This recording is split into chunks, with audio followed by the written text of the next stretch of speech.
what we've installed is the ghost to immobilizer system. Now you will not be able to drive this vehicle without entering the PIN code.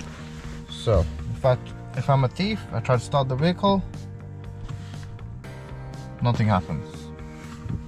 Vehicle is fully immobilized. So what I gotta do, I need to enter my code.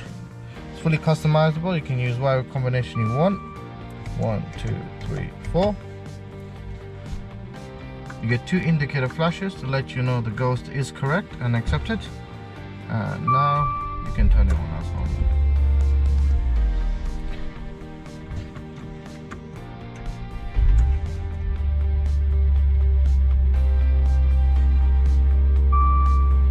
If you want this installed on your Maserati, see the link down below. Thank you for watching. Make sure you like and subscribe to our channel.